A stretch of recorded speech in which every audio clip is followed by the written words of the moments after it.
How do natural disasters collapse aggregate supply? Imagine a sudden storm or earthquake hitting a busy city.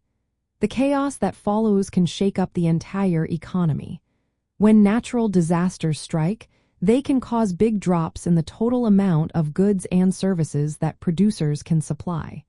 This is what we call a collapse in aggregate supply. Aggregate supply is the total output of goods and services that businesses are willing and able to produce at a certain price level. When a disaster happens, it damages factories, roads, ports, and utilities. This physical damage stops production lines and makes it harder to get raw materials where they need to go. For example, if a hurricane hits a port, ships can't unload goods, and supply chains get broken. This disruption means fewer products can be made and sold, especially in the short term. Disasters also displace workers and damage homes, which lowers the workforce available for production. If workers can't get to their jobs or lose their homes, factories may have to shut down temporarily or operate at reduced capacity. This decreases overall output. Additionally, rebuilding costs and scarcity of inputs push up the costs for businesses. When it costs more to produce goods, companies might cut back on supply or raise prices to stay afloat.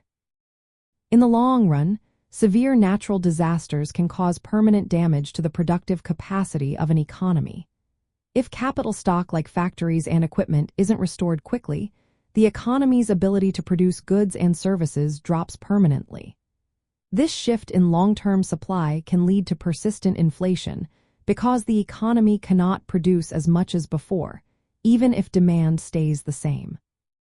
From an inflation perspective, when supply shrinks because of a disaster, prices tend to rise.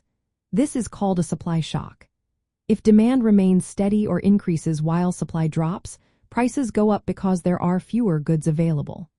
For example, shortages of food after a flood can cause prices to spike. If the disaster affects many industries or lasts a long time, inflation can become more widespread and persistent. Recovery efforts like rebuilding infrastructure, restoring supply chains, and restocking inventories can temporarily boost economic activity. But the initial effect of a supply collapse is often higher prices and lower output. Governments may step in with emergency spending or policies to help restore supply and stabilize prices. In summary, natural disasters cause a collapse in aggregate supply by physically damaging production facilities, disrupting supply chains, and reducing workforce availability. These effects lower output and increase costs, which can lead to inflation. The key driver is the sudden reduction in the economy's ability to produce goods and services, creating a chain reaction that influences prices and economic stability.